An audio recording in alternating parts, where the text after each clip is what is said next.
It's true. All of it. Yeah, I think he's arguably one of the coolest Jedi ever. The Force is strong in my family. No Jedi mindset. It's like, what do I want girls, I want booze, and I want money. Do or do not. There is no try. So one of the most powerful beings in the light of the Force was turned into an animal. And I am a Jedi, like my father before me. I'm going to get into controversial territory, but I would say that he's a better master than Yoda. We're not done yet. If I were able to pick my own person to put in there, Okay. I would definitely go for Keanu Reeves.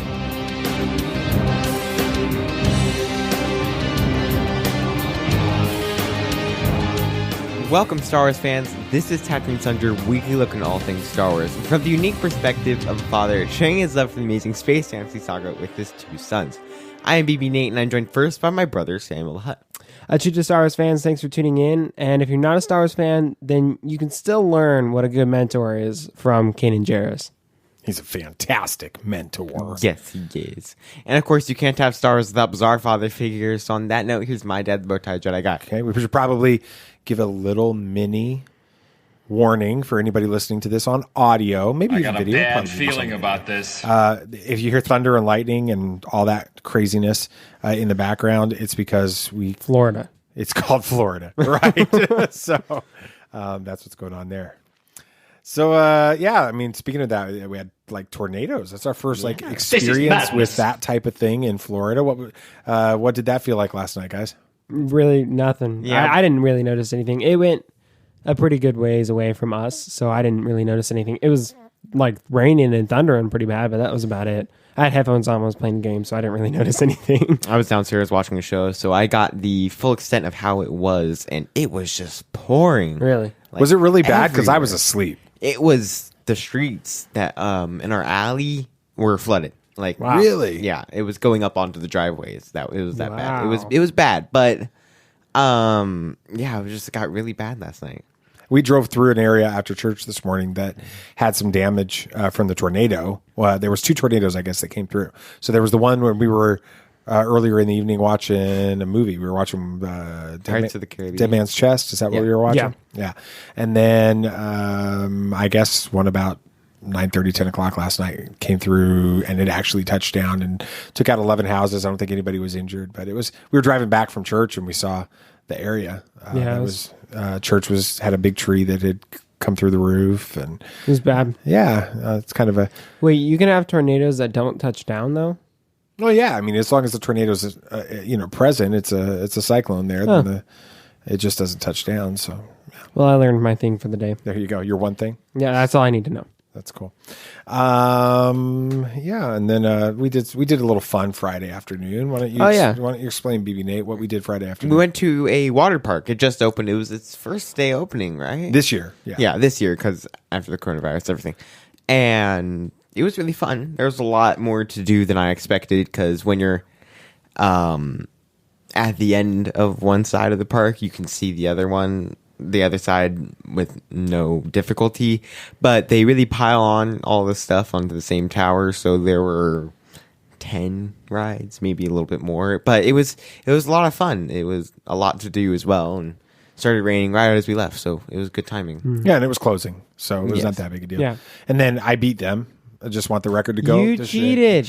Oh, please. Not cheat. You did too. Here's the story. Okay, there's a slide with like you lay on this mat and you race down it. It's called Reply Racers. Yeah, I think so, yeah. Everything has a social media theme, Technology And theme, technology, yeah. social media theme. So it was Reply Racers, and we did it 3 times, just the 3 of us, right? Right. Okay. First time, no, we only did it 2 times. It's just the 2 of us. Oh, you did it with Mom once. Nathan, because we had to do it separate. Yeah, So exactly. Nate and I did it once, and then... Yeah, that's right. I was saying. So the second time I did it, and you guys, second time for you too? Yes. Okay. They do a countdown 4, 5, 3, 2, 1, go. Well, I thought it was like 3, 2, 1. Okay. So the I wasn't paying attention because the first time I didn't push off at all the right way, and so I was way behind Mom, and that was embarrassing. And so the second time I was racing you guys, I wasn't going to let you guys beat me, so I push off on 1, and You pushed off on 2. I pushed off on 1, 2.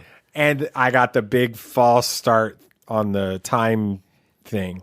That was kind of, but I still beat him. But then the second time, the last time that we did it, 3, 2, 1, I anticipated go, no false start. You cheated. There was no, it did not tell me I did a false start.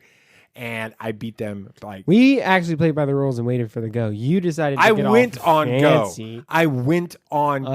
Yeah, no, when you it didn't. starts You went at 3, on 1. when it starts at 3, I anticipate the go as well. Yeah. Should I 3, just go then? 2, 1, go. Then you And I went. was pushing off as the go happened. It did not give me a false start like it did the other time. You still So cheated though. it's not a cheat. You Yeah, guys you are just sore no, losers. We're gonna have to do a whole episode on having on sportsmanship and being willing to admit that you got beat. Okay, is that our dad moment for this That was episode? like the extra dad moment. Oh, okay. Of this. So anything else we got going on? We're like a month away from Disney reopening. Hopefully. No, it's reopening on July 11th. Well, I mean, hopefully we can get in. I think we'll be fine. We've got our passes. I think it'll be fine. So, All right. everybody on the annual pass holders group on Facebook, they're all like, Are you joined? oh yeah, they're all like crazy toxic Star Wars fans where they think the sky is falling all the time. Like it's like sad. Everybody's like freaking out and all that. I'm like, yeah, that Disney pretty much knows what Disney's doing. So Yeah. That's true. just like Star Wars knows what Star Wars is doing. And Most Disney. of the time. Most of the time. Yeah. So we'll talk about that a little bit here. So, all right, you guys ready for some hot takes? Let's do it. All right. Breaking news. Baby Yoda is big with kids.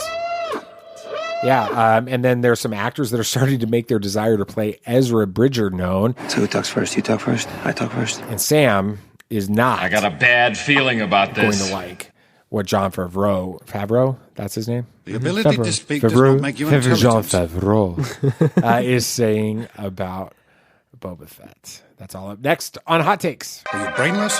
I never asked that question till after I've done it.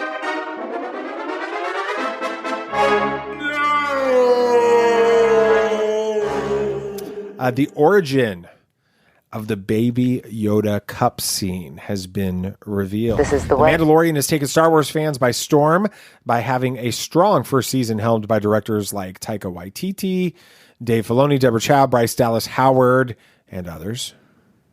So I noticed he didn't put Rick Fumiyawa on there because I don't know how to pronounce that, and I probably got it wrong. Anyway, although Din Djarin is the main character in The Mandalorian, the most beloved one is the child. Oh, definitely. Who became an internet sensation faster than the season itself got to air.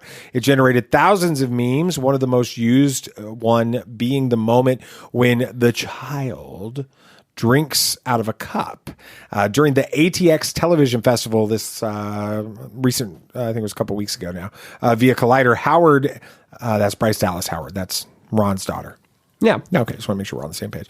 Explained how her kids were instrumental in directing the child and how they were a source of inspiration for the cup moment. And she said, my kids were on set pretty much every day. And even before we came to set, when it was the storyboards for the episode, when we were just conceiving of things, my daughter would come into the editing room, and whenever Baby wasn't on screen, she would lean over to me and be like, "Where's Baby? Where's Baby? Where's Baby?" So I can't do a little kid. I admire the effort, though. You sound like Elmo. This is madness. There we go. No more Elmo. No more Elmo. Samuel the Hutt. What does this have to do with the Baby Yoda cup scene? Yeah. Well, the thing was, is it required the directors to think a little bit differently, to think more like a kid. Because at the time, that scene happens when Cardoon and Din Djarin are fighting. Yeah. And I didn't think this. Wouldn't think about where the baby is or if the baby's okay. But a little kid is going to think very differently. Like, she's like, even when the baby doesn't even need to be in the scene, they're like, where's baby? Where's baby? So if a kid's worried about the baby, then they need to be worried about the baby too. So that way they can help calm it and explain what's happening with it. So that's why they put that scene in there. So that way everyone would know that the baby's okay. He's fine. He's just, he's drinking his bone broth, having a good time. So it's kind of cool because it kind of required the directors to think more like a child. Yeah, and I have to give major props to these kids for holding that secret for so long. Yeah. Absolutely. I was thinking about that too. Actually, they talked about that after that episode, the Baby Yoda was revealed originally, that Bryce Dallas Howard. There you go. There we go. Kids knew all about it all along. And they were like, everybody was worried for months that they were going to spill the beans on this. And of course, they didn't. Do we know how old our kids are? I don't know how that is. It's interesting because Jon Favreau in that same interview was talking about how they wouldn't have thought, like you were saying, Samuel, they wouldn't have really thought about that from that perspective of, the worry about the kids. But Jon Favreau's like, we have to start taking that into consideration. Children are going to love this. Yeah. Do you think that this is just another, BB Nate, another indication that Star Wars is intentionally, deliberately skewing younger right now? Well, I've always thought of Star Wars as being a younger targeted audience because it feels like that. It feels like Star Wars is something that kids can tap into and not worry about what's happening in the real world. They can just let go and watch these awesome movies is what I would think. That's what I thought when I was a kid. But you still are a kid. I still am. Okay. Yeah, but just making that clear. I'm just not a younger kid. No. Okay. But I do feel like it's skewing to younger audiences. I feel like that's what it always was for. And the fact that now they're noticing that they need to try to target that more is going to help with. And I'm not saying that they should start making kiddie shows.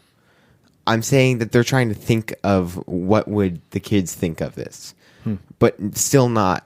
Mandalorian is a dark and gritty show, yes, but Baby Yoda gave that light to it, and that's what the kids were able to tap into. Could you imagine what the Mandalorian would have been like without Baby Yoda, as far as the darkness of? It would have been really heavy and kind of almost tough to palate, I think. Yeah, that's the argument I use when people don't like Last Jedi. I'm like, think of Last Jedi without all the humor and the porgs.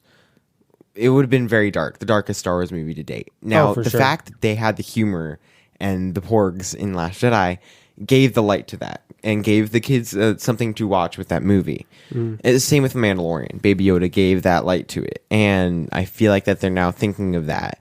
They're not going to start making the shows kiddier because they're thinking of, we need to target the kids more. We need to make sure that the kids are watching this show. But they're actually thinking of the kids will enjoy this more. So yeah, and even the episode that we on our last episode, we talked about the fact that Jedi Temple Challenges is actually airing on the Star Wars Kids YouTube channel. I think this is just another indication of the fact that they understand that children are the future of Star Wars fandom, and we have to focus in on that. So that leads me to another question, Samuel. You're 19 now. You had a birthday recently. We talked about that a few episodes ago. You're playing, more M8 level games for violence and that kind of stuff. I'm curious, do you think that this pretty much solidifies that we'll never see an R-rated Star Wars movie? Yeah, I mean, it's a tough question because had you asked me this a couple of years ago, I would have said absolutely. But now that I'm getting older, I personally am able to, palate, I guess, more mature themes and stuff. So I am more and more comfortable with the idea of an R-rated film or an R-rated Star Wars film. But then again, that's not what Star Wars is about. Star Wars is for kids. And plus, I'm not even really sure what they would do to make a Star Wars film R-rated, unless they made it really violent, because you don't really put language in Star Wars, like, ever. There's certainly no sexual themes or anything like that. So it would have to pretty much be violence, and that would have to be a lot of violence. So I don't think even if they tried, they would really get an R-rated film. Yeah, I mean, that's been... Rogue One is as close to an R-rated version of Star Wars that we could get. And it was still fairly tame. And the reason you just rarely have blood and guts and gore in Star Wars, because what are they using? They're using blasters and they're using lightsabers, which, in that galaxy, in that universe, it singes, it sears, and it doesn't allow for too much gore. And I think watching like the Disney Gallery stuff and listening to the directors, it seems like more and more they're trying to understand what would George do? You know, what would he think in this circumstance? And George himself has said that Star Wars is for like 12-year-olds and for kids. So I don't think they're ever really going to go super mature. I mean, I think the most mature they're going to get is The Mandalorian. I mean, we all loved it. It had its themes that were, you know, a little adult, not adult, but you know what I mean. They were a little bit more complex. Absolutely. But it was still fun for kids to watch, like with Baby Yoda and stuff. Yeah. So I think this is about as R-rated as we're going to get, in a sense, with Star Wars. Because I think they're trying to keep it for kids. BB Nate, what do you think? What? He wasn't ready for that. No, that's a curveball. You also have to take into account that when George Lucas did say that Star Wars was for 12-year-olds, parents were different. That is true. We were at GameStop the other day, and this mom was asking for her, I would say, 9-year-old son about one of the worst games that has come out this decade, content-wise. Really? Was asking, Is it for violence? Is it for violence language? Violence, language, sexuality, everything that you could have wrong in a game, it was in that game. Wrong. Well, I'm not saying let's not be judgmental with it, but No. just a 9-year-old playing that type of game. Playing that. Like I'm saying, it was for 12-year-olds, and then parents have gotten a little bit more lenient, different. Parenting has changed a lot from that time. Now, an R-rated Star Wars film can happen. Should it? I don't think so. I think that this series is for kids. We have Baby Yoda in a series that people were thinking is going to be dark and gritty and super cool, and the closest thing we'll get to our And it was dark and gritty and super cool. It was, of course. But you had Baby Yoda in there that always added that humor and that fun, and that was the main central plot of the series, and it's going to be the main central plot of the series. So, And I think if they did make an R-rated film, I feel like it'd be almost uncomfortable to watch, knowing it's Star Wars. You'd be like, this just doesn't feel right, you know? I got a bad So Star Wars feeling about is this. for kids. And I think deep down we all know that when we're watching it. that's what I had wrong with Birds of Prey. Okay. Because Explain. the way we were, of course, I'm a huge Batman and comics fan. You guys, so- most of you listening, and obviously we're getting to the point where this is probably going to be moving into the audio side now, just so you guys know. So, but BB Nate is totally into Batman in like serious love of the movies, the comics, everything about Batman. So Birds of Prey was something you were really looking forward to. We saw it, and your thoughts again? I was uncomfortable, like Sammy said. The amount of language felt unnecessary and out of character. The first place we were introduced to Harley Quinn was a kids animated series. Wait, she was in the Batman series? That was where she was created for. Really? Yes. And then she's been put into all these comics where it's still been oriented to be a kid's character. I mean, you go to a comic series, Injustice 2, the first panel she's in, she's talking about cupcakes. I mean, that's very humorous. That's the light you can see in that. And then going to see this R-rated film where there's sexual themes and a ton of language that was just unnecessary, and it wasn't right. And that's why I think we'll be wrong with an R-rated Star Wars. It will feel out of place and out of character and unnecessary. And so I just don't think that it'll happen anytime soon. Interesting. Well said. Okay. Multiple actors are vying for the opportunity to play a live-action Ezra Bridger. On the last episode, we mentioned, kind of in passing at the end, another live-action casting leak that made its way into fandom news. Courtesy of Illuminati, Lucasfilm is searching for someone to play an adult Ezra between the ages of 30 and 40. More specifically, they are looking for an actor of color, specifically performers of Asian descent. However, they're open to Indian, Latino, Middle Eastern actors as well. The casting call seems to fit the description of an adult Ezra Bridger. And although we haven't received any official confirmation yet, multiple actors have already expressed interest in playing the character, including, and I'm going to butcher some names and I apologize in advance, Rahul Kohli, Mina Masood, and of course Taylor Gray, who voiced the character in Star Wars Rebels. BB Nate, we already know a lot about Taylor Gray, but who are these other two guys? Now, of course, I'm going to butcher these names as well, so I gotta grab the paper. The ability to speak I'm does trying to not find make where you they are. Oh, there intelligent. we are. Okay, so Raul Kohil. Again, I butchered the Coley, name.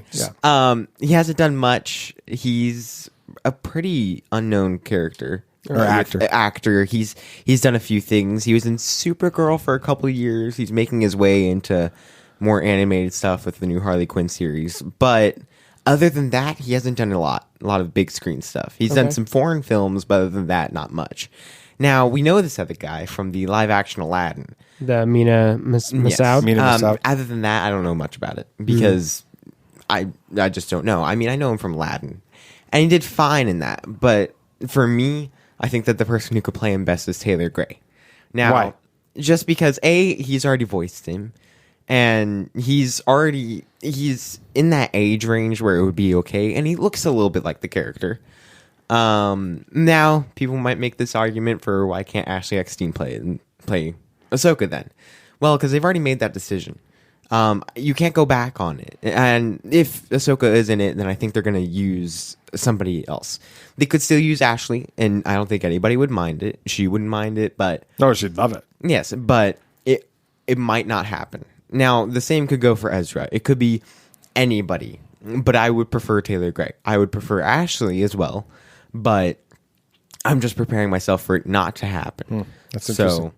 Samuel, the head of these three, who would you prefer to play Ezra?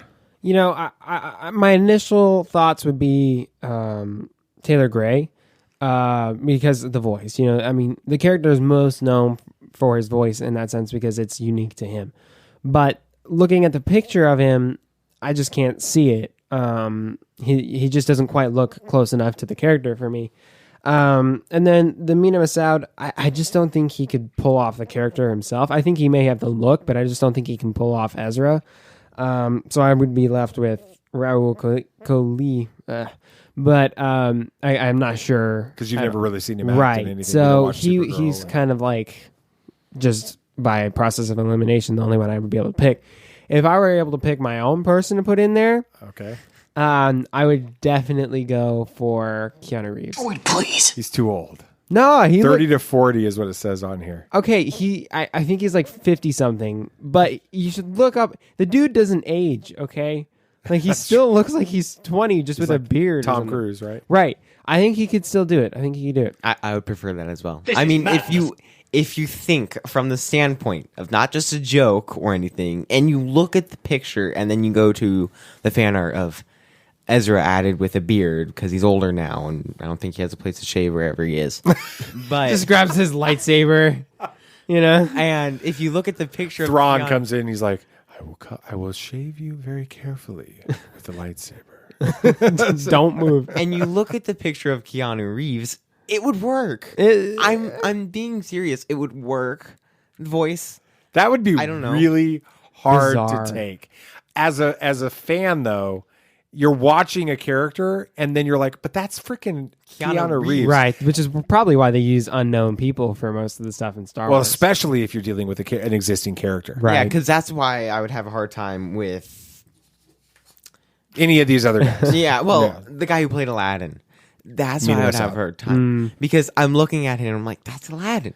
Well, you That's know, I what mean, we you got play. those opening sequences from Aladdin. You've got the opening scenes from Star Wars Rebels, and they're basically the same story. They're both stealing stuff and running through the That's the true. thing, That's you know. true. Yeah, but I would just look at him, and I agree with Sammy. That's maybe why they use unknown actors because I look at him and I'm like, this guy is Aladdin, and the same with sequel trilogy Oscar Isaac. I'm like, this guy's Joseph. Well, Because Nativity story. you watch the Nativity Yes. story every And now, Christmas. with not a him. lot of people know about that movie. Right. Say that's not a huge movie, but that's what I see him as. That's and fun. so Taylor Gray would be fine because he hasn't played in live action a lot. So All right, last one. John Favreau casts a shadow over Boba Fett's fate. What? Since we've all been highly anticipating season 2 of The Mandalorian, and the expanding cast always comes with great surprises.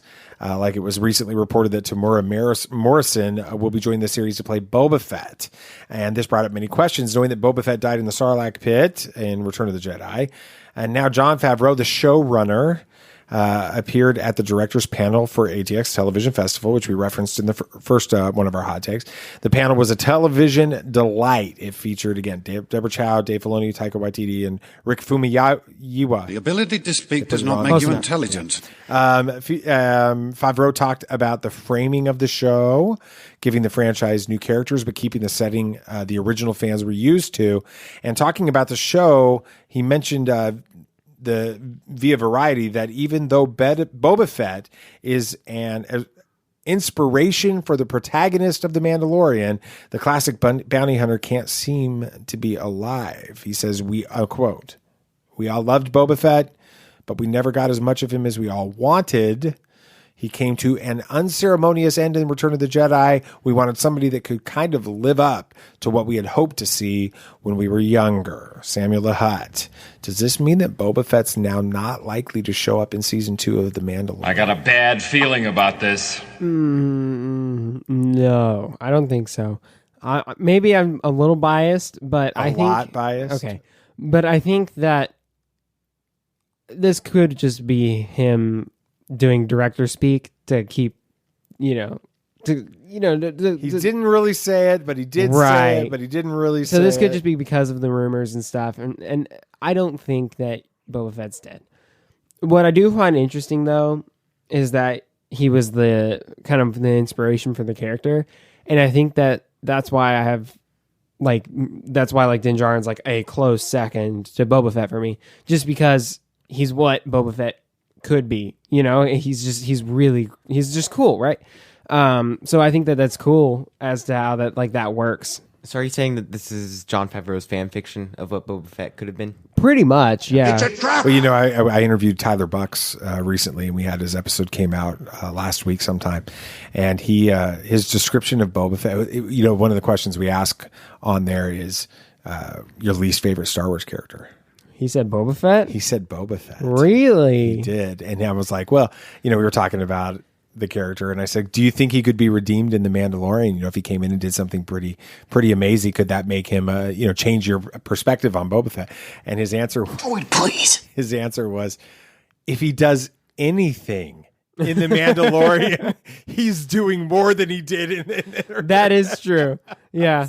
The whole face kick and he brings that whole thing up. He could go ahead and get kicked by a blind person and fall into a giant slug, and that's the end of it. And that would be par for the course for him. So anyway, yeah, you should check out that interview if you haven't. Call up a Hammerhead Corvette. I have an idea.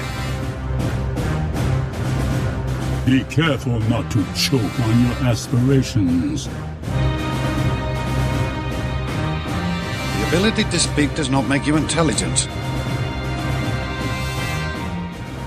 All right. Didn't get any reviews this week, so that's your fault, not ours. That's not how the Force works. Good thing this isn't on the video.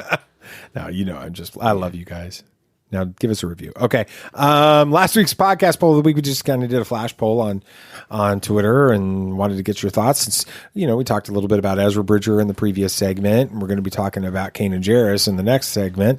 I wanted to get some thoughts on Rebels. So, agree or disagree, Star Wars Rebels is better than Clone Wars? It was just simple 2-answer deal. What would you guys say in general? It's true. Oh, totally. It's night and day. I mean, I love Clone Wars. Clone Wars is a great show, but you cannot live up to Rebels. Rebels will always have a special place for me.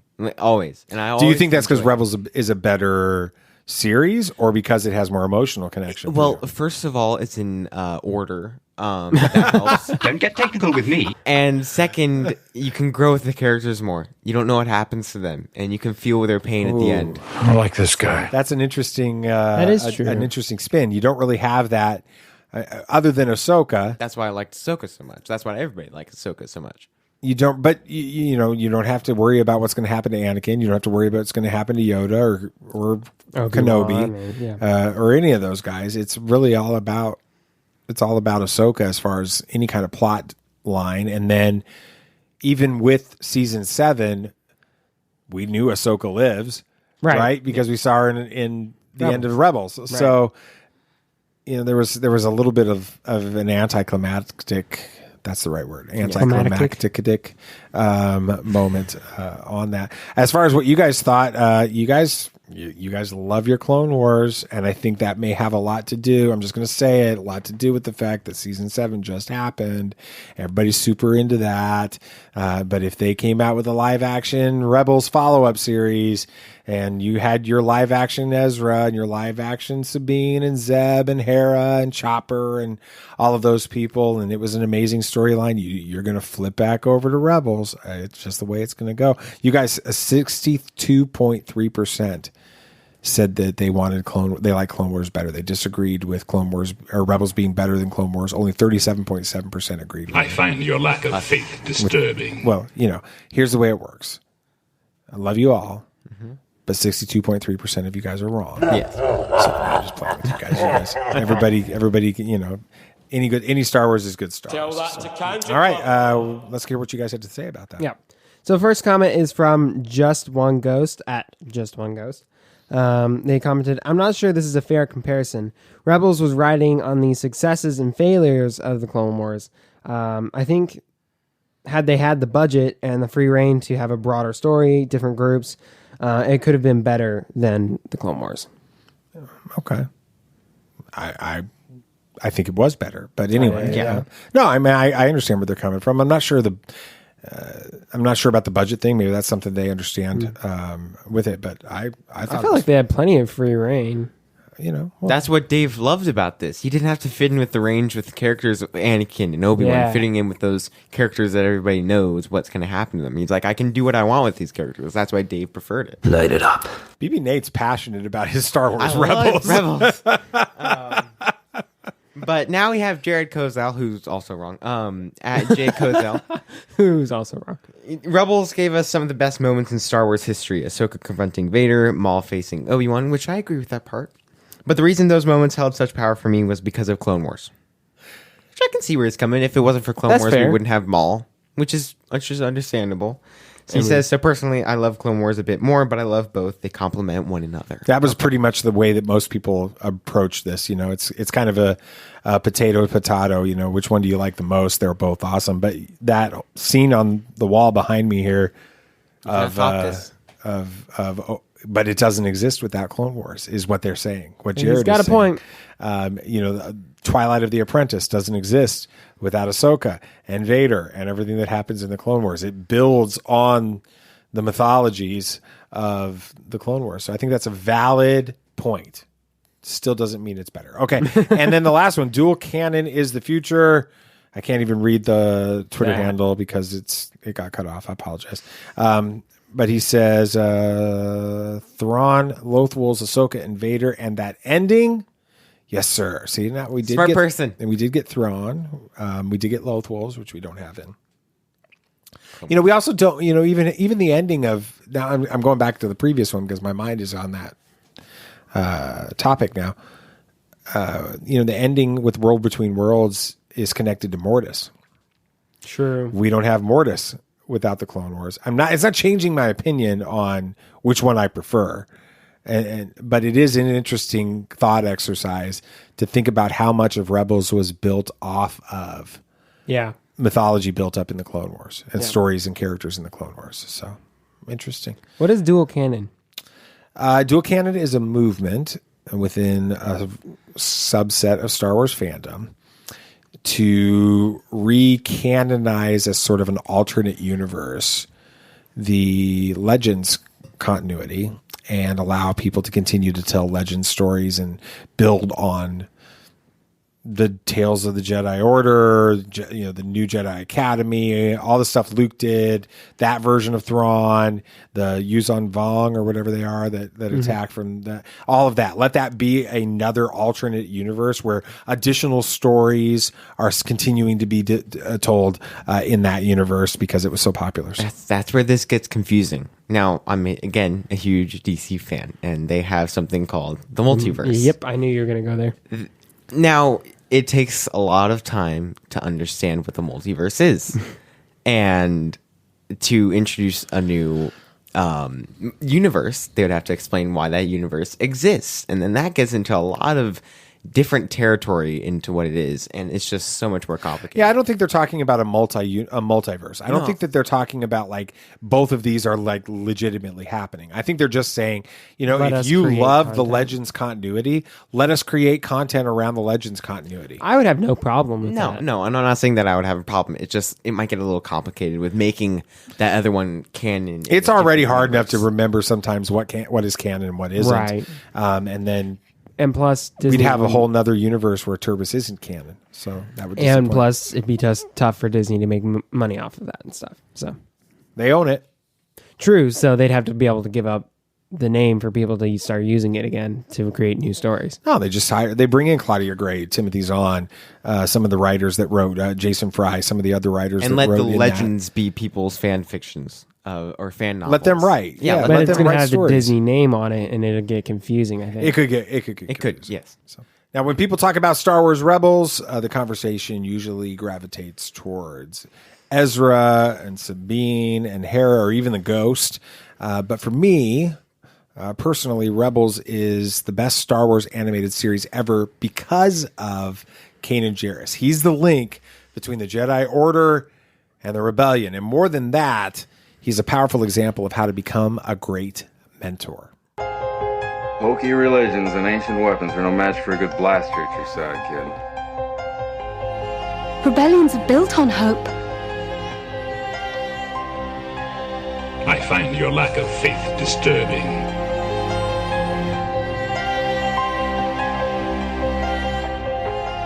Okay, before we dive into the main topic, I want to get your guys' thoughts on Kanan Jarrus. Obviously, if we're huge Rebels fans, if you listened to the audio version of this episode, you know that we just got to talking about Star Wars and Rebels and Clone Wars and all that for a few minutes. But Samuel the Hutt, give me your thoughts on Kanan Jarrus in general.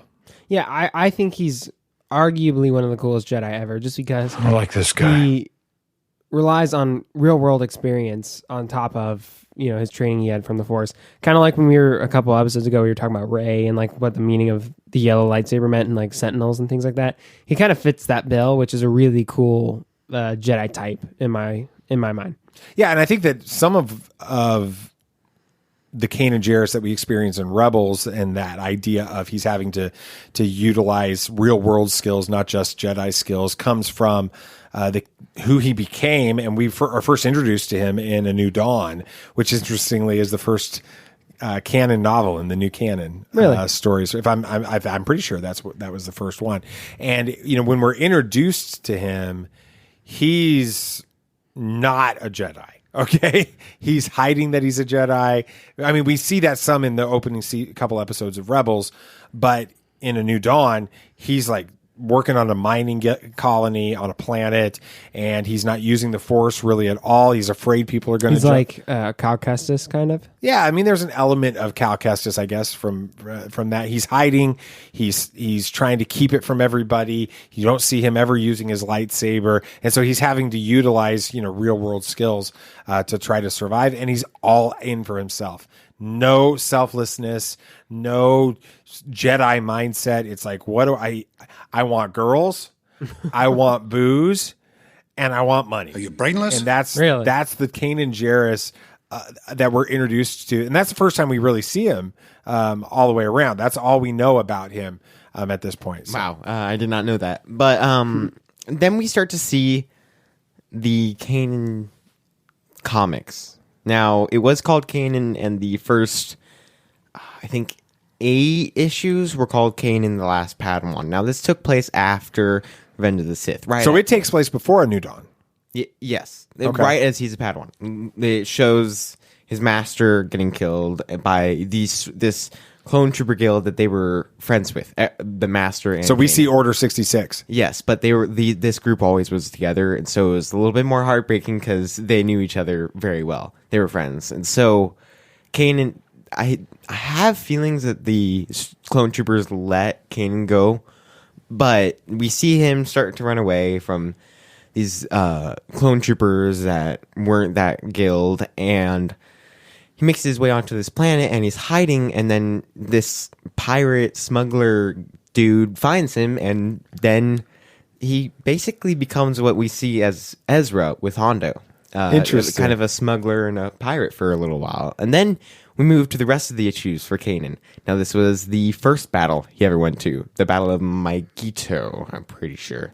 Okay. And it was his first battle with his master. And it, of course, took a heavy toll on him because he had to kill a few of these droids and a couple generals. So it takes place even earlier. The first time you ever see him. Okay. Like, the first time we ever see him in comics, books, anything. Like chronologically. Yes. Okay. And so he's doing this battle, and it takes a toll on him. They call it Kanan the First Blood. And so this is heartbreaking for him, but he keeps going because his master reassures him. And so I find that to be a very interesting concept with this comic series, is that he was broken at the beginning and found his way to be a pirate. And then, like you said, he just went on to a mining guild, which I've never read that book, but that sounds like a better idea now. So it's a great book with it.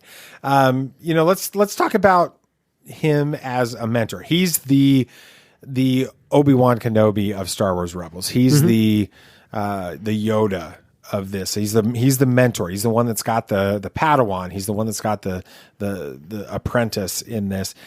Let's walk through his storyline from the apprentice side of it. Yeah, I mean, he's really a reluctant mentor. Obi-Wan was pretty accepting to train Luke. They no problem, just started training him.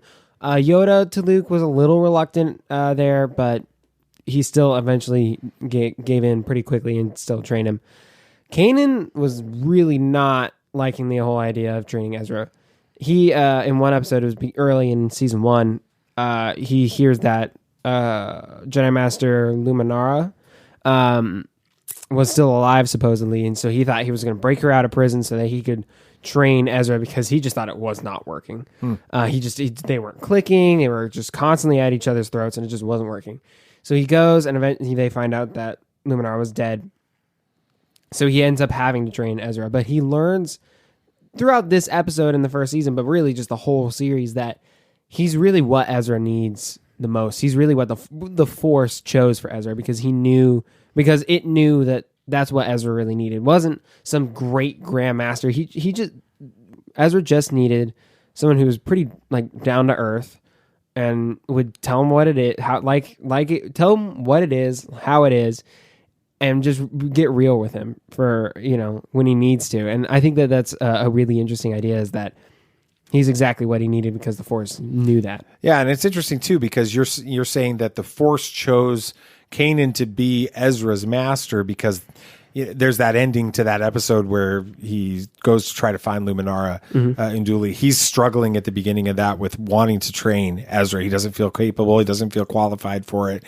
They have that whole weird conversation about Yoda's do or do not. There is no try. Kanan uses that line, which is a classic dad moment from that. He uses that with Ezra, and he's like, what does that mean? It doesn't make any sense. And Kanan's like, yeah, I don't know, but Pastor Yoda used to say it all the time, so I'm just trying to use it. And then at the end, he comes back and he realizes, I may not be the best Jedi, but I'm the right to train you, the perfect master for you, but I'm the right master to train you. And so there's this idea of it. It's interesting what you're saying with BB Nate from the comics, where Kanan is learning to exist on his own. He's orphaned. He's dealing with survival instincts. He's joining with a pirate, and we see some of that happening with Ezra and Hondo as well. And so if it's any other Jedi master, he's not going to know how to deal with that. But because it's Kanan and he's lived it, he knows how to deal with it. I think that's really interesting. And then we move into how we talked a little bit ago about Qui-Gon's selflessness and how that's the pathway to life in the Force after death. And because Qui-Gon was actually the first one to find that out. And there are a lot of Jedi that, yes, we're selfless. Yes, we're able to accomplish that, but with knowing about it first. Now, I don't think Kanan really knew that selflessness was a path to life in the Force after death. And we see that he doesn't fully complete that. Now, the Loth Wolf, we see that he might embody that. It's kind of left to interpretation, but it feels like that. Yeah. And I like that a lot more. Because Morai, the Convor, can we assume that that's the Mortis daughter? It's pretty much widely accepted. And so one of the most powerful beings in the light of the Force was turned into an animal. And then we see Kanan as a Loth Wolf, his Supposedly. embodiment. Well, yes. Or potentially. Yeah, we don't know that for sure. Yeah, so. and that's what we can assume. That's the embodiment, an animal, who it is. And that was a very central part in Rebels. So We see it. he achieved life after death in this case from being selfless. Yes. Very much like Qui-Gon Jinn in the episode a couple weeks ago. We talked about that as being an element there. And that would help explain why Anakin became a Force ghost at the end of Return of the Jedi. Is because his last act was a completely selfless act. I know that's one thing that I think a few fans have struggled with is like, how is Anakin able to Become a Force ghost? Right, when he A, hasn't had any of the training, and B, like murdered younglings, you know? But it's because his last act was a truly selfless act. And that's pretty much what you see from every Jedi so far that's achieved life after death was a completely selfless act. Yeah, that's a really interesting idea because obviously we see that with Obi-Wan. We know that happens with Qui-Gon. What about Yoda, though? Yeah, that's the one I'm struggling with. I mean, is he just that powerful? But that would almost imply that he's more powerful than Anakin. Who knows? So it's an interesting conversation with that. I love the Loth Wolf connection there. Yeah. I think that the thing that I love most about him as a mentor is that when you start getting into season 3 and you start getting into season 4, he's still struggling with training Ezra with his ability to do it, but it's from a different perspective. Remember, at the end of season 2, he's turned blind. He's injured in the battle with Maul. Is Maul that does it, right? Or is it one of the Inquisitors that do it? It's Maul. Yeah, it was Maul. Okay, so he becomes blinded by that, and so now he's struggling with how do I train Ezra because I'm disabled. I'm incapable of doing that physically with this, and he runs across this crazy, not Jedi, not Sith. Honestly, this Bendu character thinks that the Jedi Sith thing is a complete joke. Doesn't want to have anything to do with it. He's critical of it in a lot of ways. He's been around long before those orders, he said. He's going to be around a long time after that. He's like super powerful in the Force. And he sort of takes Kanan and helps Kanan understand that for him to truly be able to train Ezra, he has to actually overcome, he has to tap into a greater power. And he uses Kanan's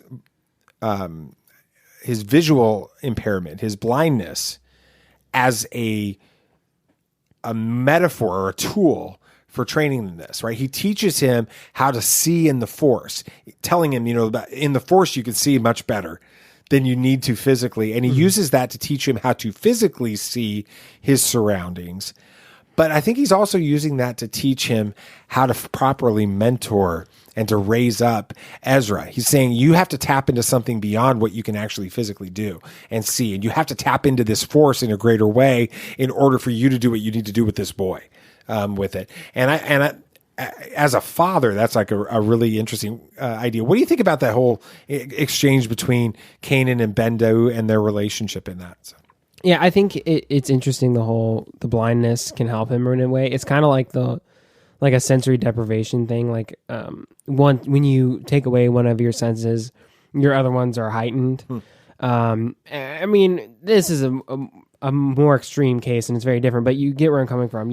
Taking away his blindness literally forced sight, him, right? Or excuse me, taking away his sight, making him blind, literally forced him to rely on the Force more. Because everyone, you use your eyesight more than any other sense, and taking that away, he's kind of crippled. So he has to rely on something greater than him to do what he needs to do. So I think it's a really interesting idea that he pulled in there. And I mean, right at the end of his life, we see that he gains his sight back. In the last act, as he's able to see them again, his accomplishments and how he did believe in the greater force of his nature, he was given his sight back one last time.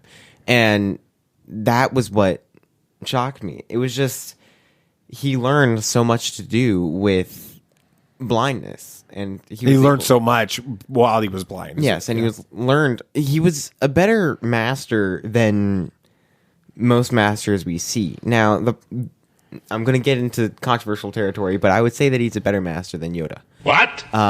Until Return of the Jedi. See, I'm gonna save myself here. But Yoda has to deal with a lot of things.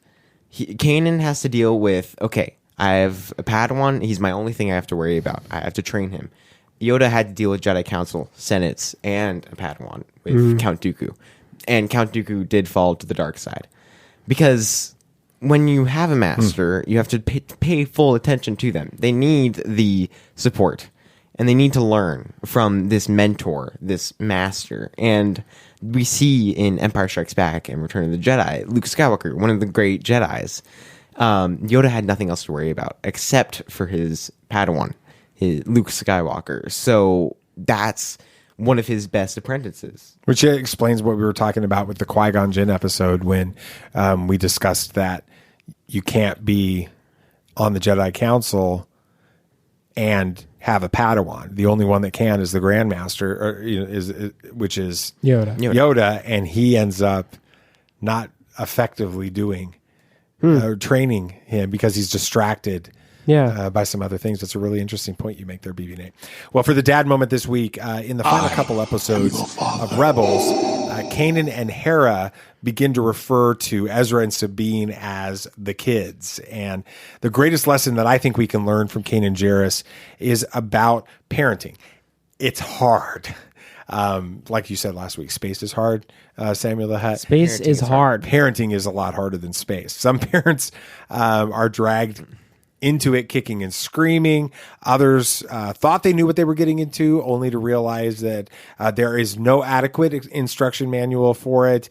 And then it all starts again completely different when you have another child who's inevitably going to be the exact opposite of the first child that you have, exactly like Samuel the Hutt and BB Nate. To be a truly good parent, though, we have to learn to put our children's needs ahead of our own. And from my experience, we need something even greater guiding us. Star Wars calls it the Force. I believe it's something greater than that and much more personal. And I couldn't be a dad without my faith. So let's keep talking Rebels next week. Why not? Let's talk about the other side of this parenting equation and bring in Harrison Dula and talk about the importance of family that we learned from her. So is that cool? Sounds good. All right. So is there anything else you guys want to talk about? Anything else? Yeah. So the Broom Boy actor said he'd love to come back to Star Wars. Yeah. I mean, what actor wouldn't like to come back to Star Wars? If you're a little kid or even an adult. Right. I mean, who wouldn't? Maybe he'll get a real lightsaber this time. So there's actually a new Snoke theory, even though he's been dead for 3 years. Cue the your Snoke theory sucks with stickers all over it. So this Snoke theory I don't think is real at all. Palps cloned him from Mace Windu. Now, we've heard this theory in a similar form before, that Snoke was Mace Windu. And that was a theory. Yeah, it was a big theory. A lot of people grabbed onto it, but now that they've heard actually how Snoke was created, it was cloned from Mace Windu. Okay, that's interesting. There's another crazy convoluted theory, but it has Luke Skywalker actually showing up in season 2 of The Mandalorian. Have you guys heard about this? No. They basically create a theory around the Darksaber. Another spoiler, if you haven't seen the end. But basically, they say it has to be either you get it through lineage or defeating the person that owns it. Right. So let's see if I can remember the theory. So Maul has it. Okay. And he's defeated by Obi-Wan. Okay. Right. Mm-hmm. So Obi-Wan is defeated by Vader, which means lineage-wise, it passes to I thought something happened to Luke Rebels, Skywalker. Though. Yeah. Sabine. Yeah, but Sabine doesn't legally own it because she never actually defeated Maul to get it. It's Obi-Wan that get it. See, it's convoluted. Okay, so it's so Luke Skywalker is going to show up and talk about the Darksaber. Oh, okay. Yeah. So that seems totally logical. Yeah. Maybe not. All right, that's going to do it for this week. Thank you guys so much for listening and for watching. If you're listening to us, we ask you to give us a rating and a review on iTunes, Spotify, Google Podcasts, or whatever podcast service you're using. If you're watching this on Facebook, please just give us a quick review on our Facebook page. It does help people find the show. That means something to the Facebook wizard behind the scenes that's, excuse me, making everything work. So make that happen. Like our Facebook page. Thank you guys so much. I know we've got literally hundreds of you that are liking the page in the last couple of weeks, hundreds more that are following. We'd love for you to like our page, stay up to date on everything that's going on. It really does mean the world to us. We're putting out some fun content, and you get to participate in it by staying engaged, liking our page. Join our Facebook group. We would appreciate that too. We have some different conversations on there. I try to stir it up every once in a while. When the page isn't getting a lot of the group isn't getting a lot of conversation, I'll throw in there something like, I don't know, Solo's better than Rogue One. What do you think? Yeah, that was fun today. All right, Instagram, Twitter, follow us on all those as well. We have our weekly show, which drops every Monday evening at 8 p.m. Eastern, 5 p.m. Pacific. Exactly. Both of those times, but it's actually the same time. Weird. It's like there's a world between worlds there.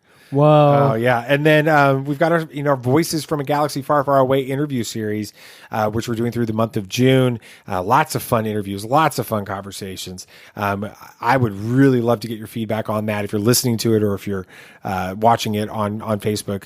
That comes out at noon Eastern, 9 a.m. Pacific, Monday through Friday. So I think that's pretty much going to do it for this week. Is there anything else you guys want to say? May the Force be with you. May the Force be with you. May the Force be with you, always. This party's over. I